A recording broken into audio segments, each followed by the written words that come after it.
سيبك من السوشي وارمي الستيك للكلاب.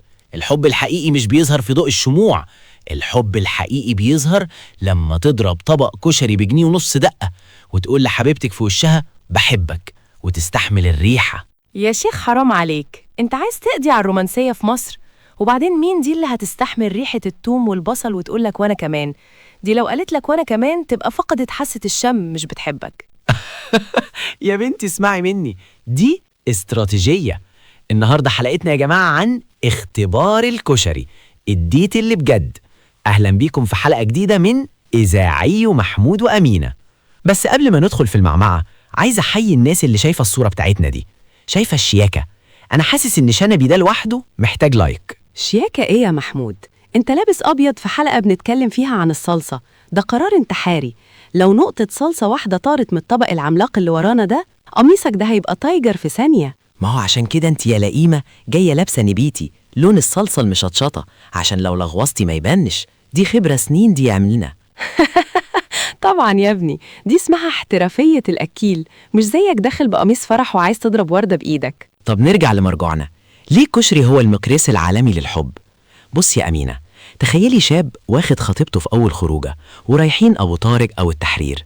أولاً مفيش تجميل، انت بتشوفي الوحش اللي جواكي بيطلع، اللي بيعرف يقلب المكرونة مع الرز والعدس من غير ما يوقع حباية واحدة بره الطبق، ده إنسان منظم ويؤتمن على بيت. يا سلام على الفلسفة.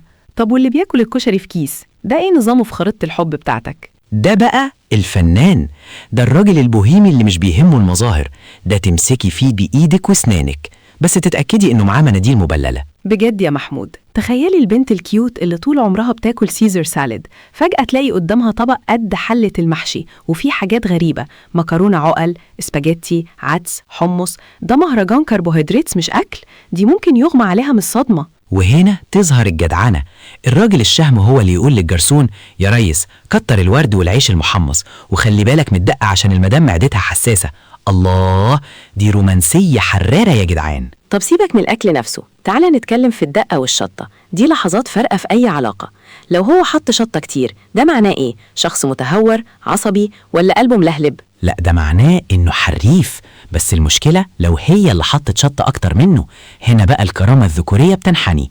لو البنت طلبت زيت شطة والراجل دمع من الريحة بس، يبقى لازم يفسخ الخطوبة فوراً، دي هتاكله حي. شفت؟ يعني أنت بتعترف إن الكشري اختبار رعب مش حب. وبعدين يا محمود في نقطة خطيرة احنا نسيناها، الصوت. صوت المعلقة وهي بتخبط في الطبق الاستانلس، تن تن تن تن، ده إزعاج. فين الهدوء؟ فين الموسيقى الهادية؟ يا أمينة، دي سيمفونية الشعب، ده صوت الشبع، صوت الرضا، أحلى من موسيقى بيتهوفن.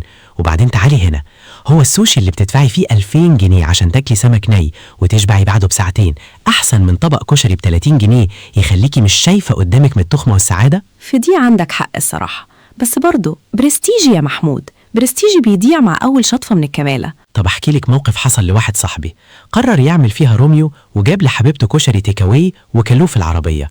طبعا انت عارفة الكيس البلاستيك اللي فيه الصلصة المربوط ربطة الموت؟ يا لهوي، الربطة اللي محتاجة أسنان قرش عشان تتفك. الله ينور عليكي. صاحبنا ده حب يفك الكيس بسنانه عشان يبان سبع الرجالة، الكيس فرقع في وشه، العربية كلها بقت صلصة، وهي قعدت تضحك عليه لحد ما شرقت بالحمص، واليوم انتهى في دراي كلين مش في السينما. شفت ان نظريتك فاشلة؟ الكشري ده يتاكل وانت لابس مريالة وقاعد لوحدك في ضلمة عشان محدش يشوفك وانت بتفترس الطبق، مش في ديت. بالعكس، دي ذكرى عمرهم ما هينسوها، احسن ما يروحوا ياكلوا باستا بشوكة في كينا ويفضلوا ساكتين طول القعدة. الكشري بيخلق حوار، بيخلق ذكريات، بيخلق غازات احيانا، بس مش مشكلة، الحب بيستر. ماشي يا سيدي، غلبتني بلسانك ده، بس أنا عندي شرط. لو أي حد من اللي بيسمعنا قرر ياخد خطيبته ياكله كشري، لازم يبعت لنا صورة الفاتورة وصورة قميصه بعد الأكل عشان نتأكد من حجم الخسائر. وأنا بضم صوتي لصوت أمينة. يا جماعة وفروا فلوسكم، الحب مش محتاج مطاعم غالية، الحب محتاج طبقين سبيشال وشوية عيش محمص وإزازة مية ساقعة عشان الحرقان. يا ريت تشاركونا في الكومنتات، إيه أغرب أكلة كلتوها في أول ديت؟ وهل حد جرب اختبار الكشري ده ونجح؟ وأنا بأم المايك وقرب جدا من الكاميرا. ولو عجبكم الفيديو اخبط لايك محترم زي طبق الكشري، واعمل شير لصاحبك اللي بيحب بطنه، واشترك في القناة عشان يوصلك كل جديد من إذاعية محمود وأمينة. محمود وأمينة مع بعض. سلام يا أكيلة.